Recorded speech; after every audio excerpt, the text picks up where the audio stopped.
So, welcome to our next episode of Drift Meets. And this episode, this 5-minute little vignette of inspiration, is around social media and how, if you're using social media in your schools, here's an expert, Sass, who might have some hints and tips that you might find useful if you're looking to embed or progress social media in your school. So, hi Sass. Hello. Hello. I'm going to let you introduce yourself to people and who you are and what you do.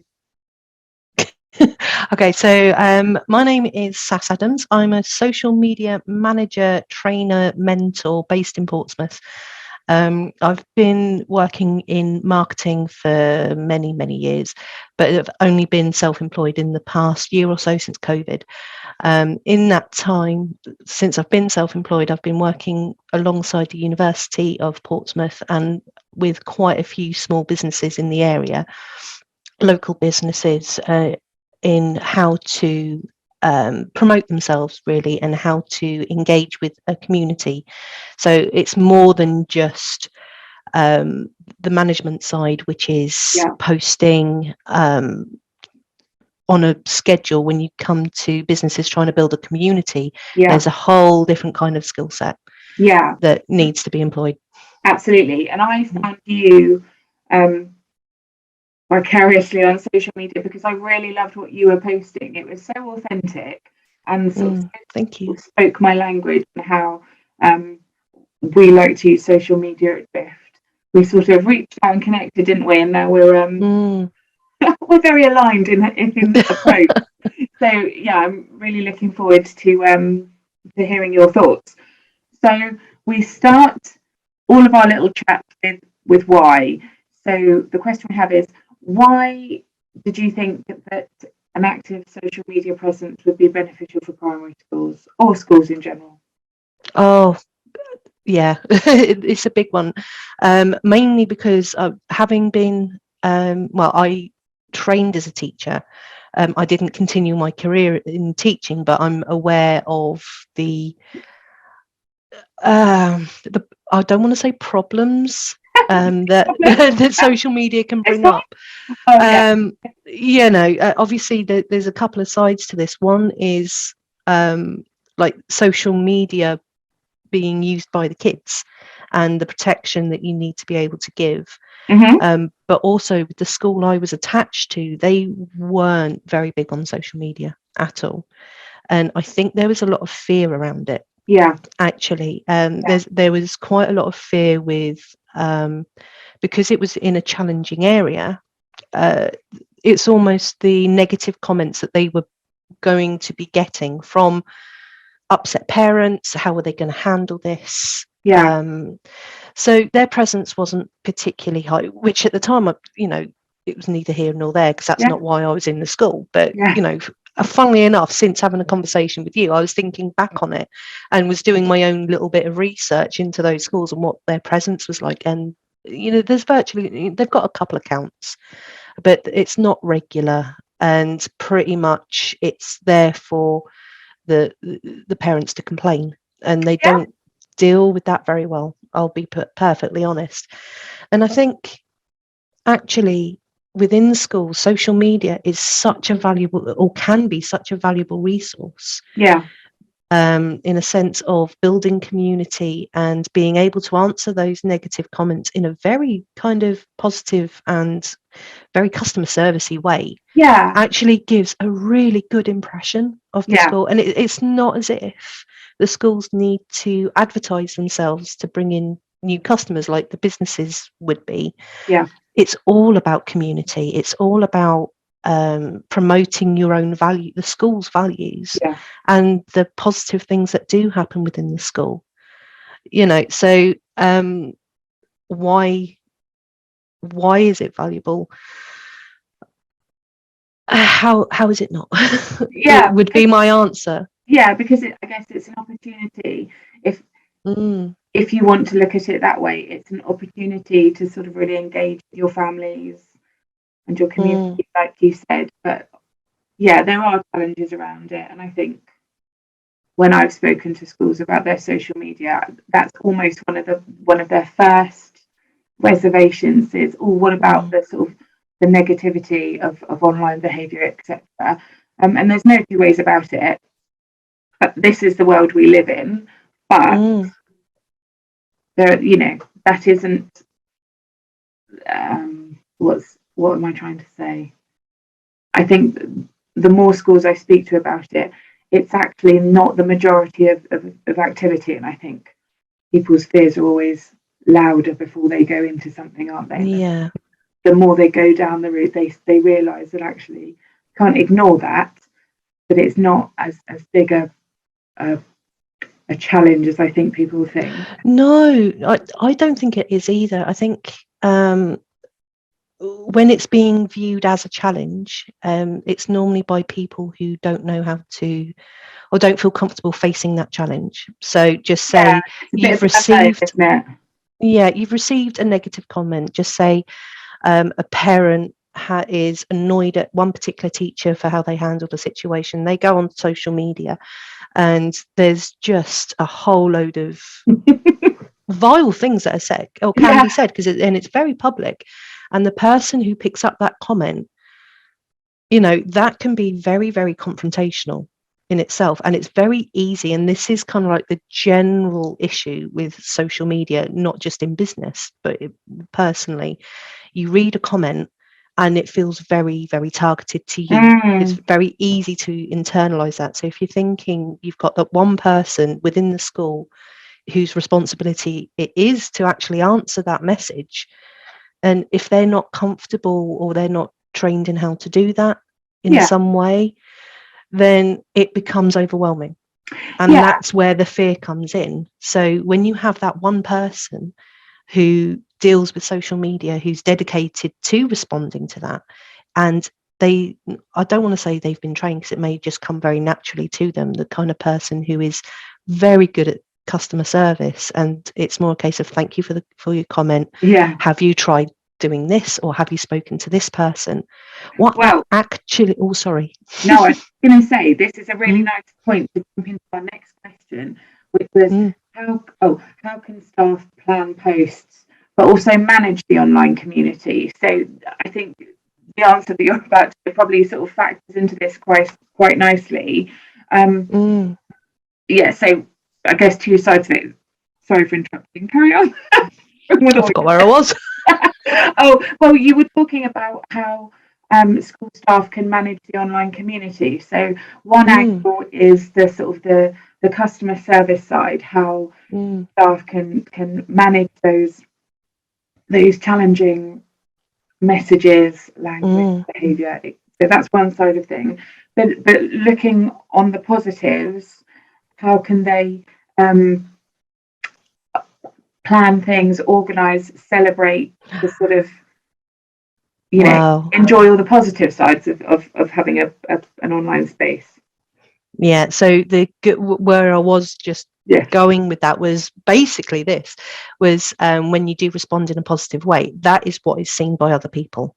Is this positive kind of, we are here to help. We understand that you've had an issue. You don't know what's happened in that person's life at all, and this is just an area that they can vent. If you deal with that professionally and in a very good way, positive. That's an absolute positive. On the other side of that, in the building of community, you've got a group of parents who are following these pages, and of course they want to see, they want to see the good that's happening within the school. Yes, obviously there are GDPR issues. I wouldn't say issues, but showing considerations, showing people's faces. But say you've got a sports day, for example, you want to celebrate what's happened during that sports day. And the other parents who couldn't make it for some reason, they want to be able to see, you've got grandparents who might be following who haven't been able to make it, or you've got a school panto, or you've got awards that are going on, or you've had some of the kids who have got they're doing a special project or something. These are the things that are just widely accepted Yeah, and celebrated. yeah. I think, you know, when you talk about grandparents, it's almost like it's the modern day version of having your little one in the newspaper, and Yeah, and yeah. your little one's done some excellent handwriting and or something that you think is neither here nor there, but it's celebrated on a public platform, GDPR compliant at all times. That goes without saying. But like you say, you know, perhaps the grandparents on social media or other relatives or relatives in another country, and you think, oh, you know, it's just it's a nice thing, isn't it? It makes you feel all heartwarming to know that, yeah, we might not write to the newspaper about someone's But handwriting actually, achievement or behaviour achievement or certificate, like all of those things that you've listed. But but at the actually, same time, you do have the newspapers that yeah, follow schools. You'll have like the education reporter. They'll keep an eye on what's going on in different schools, and this yeah, can be a way of, you know, quietly promoting yourself. yeah, So again, that's another what, you know, why should you try to be on social media? yeah, That's another reason. yeah. Oh, that's really good. Um, Also, and finally, what are your top three, whatever, top tips on using social media effectively? So, if schools are watching and they just want to take home some quick, or take away some quick top tips that they can go, yes, I can do that. Mm. What would you recommend? So these are the same kind of tips that I would give small businesses actually. Yeah, One would be to have one person coordinating social media. yeah, So with a lot of small businesses, and I would say schools as well, you've got so many different people and everyone's got an idea of what should happen. If you've got one person in charge yeah, who can liaise with different people, get the photos and do all the admin work behind the scenes, um, that will improve like efficiency and the message that's being portrayed. So when it comes to schools, the idea will be to promote values that they have within the school and they would yeah, like to promote to a wider community. That one person will make sure that every single post in some way fits into those values. So that would yeah, be my first top tip. My second one would be, as I've already said, like keeping things positive. You know, you're trying to promote what's going on in the school. Keep it positive, keep it celebratory, and that way you'll drive engagement. And by engagement, that's parents commenting. Sorry, and just keeping things moving in that way.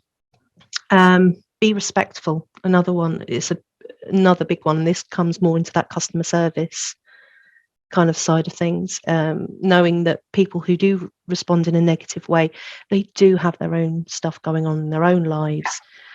You don't need to delete that comment, just respond to it very respectfully, point them in the right direction, which will allow other people to see that you are willing to listen, which is really, really important. The second you delete it, it creates an even bigger noise. yeah, Yeah, yeah, it's a bigger noise. They'll notice that it's been deleted and yeah, they'll cause a fuss. And it just looks like you don't want to listen. I did write notes. Give me a second. Yeah, keep community at the core of absolutely everything you do. So you're doing this for your community. You're doing this to reach the parents, the grandparents, and have fun with it as well. You know, you could even, if you have some creative people, why not go on TikTok for the kids? You know, TikTok is very much a younger platform. That's where all your students are going to be, all your pupils are going to be, is TikTok or other similar platforms, whichever's popular at the moment, the video platforms. Why not do something like that? Get teachers involved. It's a great, do you know what, as you're talking, I've just thought it's a great way to model online behaviour, isn't it? So where we're more sort of primary school based, I guess we won't have, reality is, you know, I'm not funny, but we won't have too many sort of kids that are overly active on TikTok. But that being said, as they sort of get up into year 5, 6, and then into secondary, we do work with a couple of secondary schools. The way teachers engage, it's a bit embarrassing, isn't it? Like growing up, silly stuff on the internet. There's no two ways about it. But you're modelling the way to have fun online in a kind of a healthy space, and I think people here, digital's bad, okay, and actually, I think we only it's how it's used, and I guess teachers doing that is a good way to model it. Not that they have to. I think the only reason we say that is, I say we, it's because we didn't grow up with social media when we were kids. I didn't at all. I didn't even have like internet until I was like at university. I'm like, oh my life, you know. So it's hard to think what it must be like now. Yeah. You know, so why not model? Why not show good practices? It's a survival technique almost now, isn't it? Yeah. No, I think that's really interesting. I hadn't thought of it like that either. I keep on interrupting you. No, not at all. Hold it back. Did you have any others, or have I interrupted you again? Sorry. No, not at all. I think I was gonna say about consistency, but I don't know whether that would be relevant in the school atmosphere. So when I talk to small businesses, I would always say consistency, and that's when you would start scheduling posts to make sure that you're posting regularly, things like that. In a school atmosphere, I don't know how realistic that would be. It would depend on whether it actually fitted into a job role. Yeah, I think it depends. I think pre-pandemic, people weren't too fussed about consistency because, people's schools' participation on social media was very hit and miss. And then obviously a social media presence during the pandemic for schools to engage with their families from a distance, it really came into its own. And now there's, much more engagement and creativity around social media in schools, because I think they can see all the positives of actually, or when we couldn't reach families, we got to read family stories via Facebook or whatever platform schools like to using, and I think a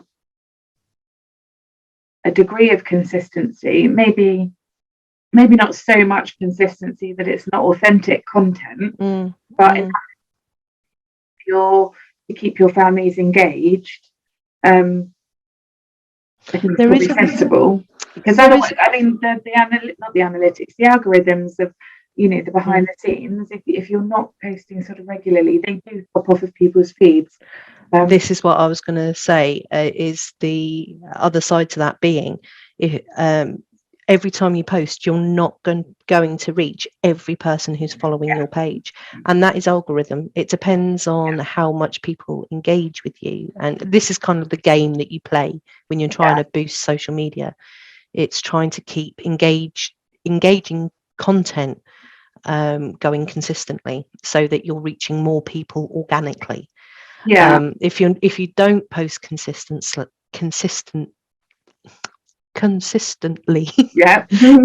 then you do fall off of people's feeds, and it's almost, there's no point posting.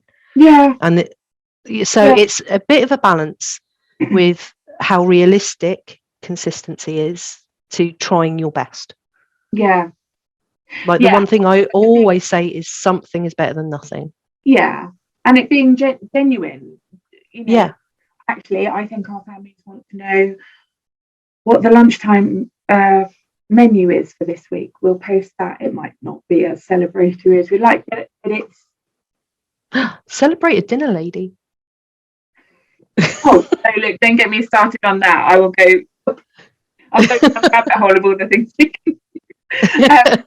And we are trying to keep these little YouTube interviews short and sweet, but I think sorry.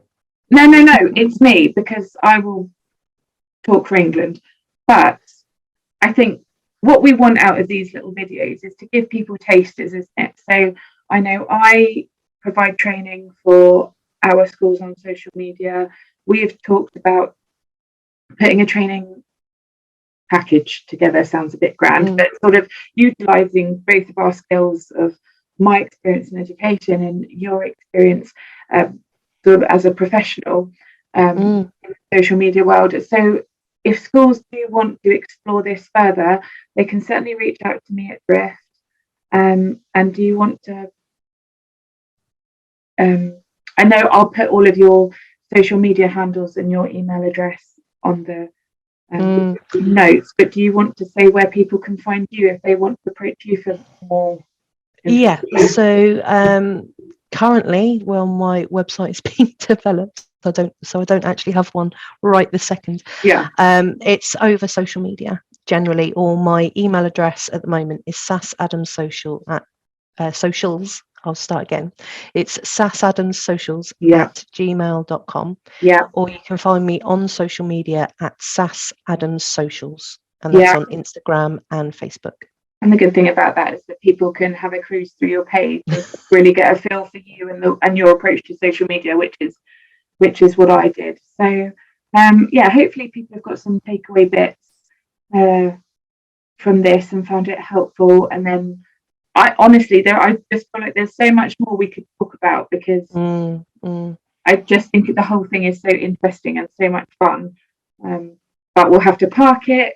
And if people want to talk to us more, we'll come and visit with a cup of tea and cake. Oh, that sounds nice. Oh, that's the only way. I can do tea and cake. Yeah, it's the only way to do business. But thank you very much for your time, and You're welcome. I will see you soon. Lovely. Thank you. Bye. Bye.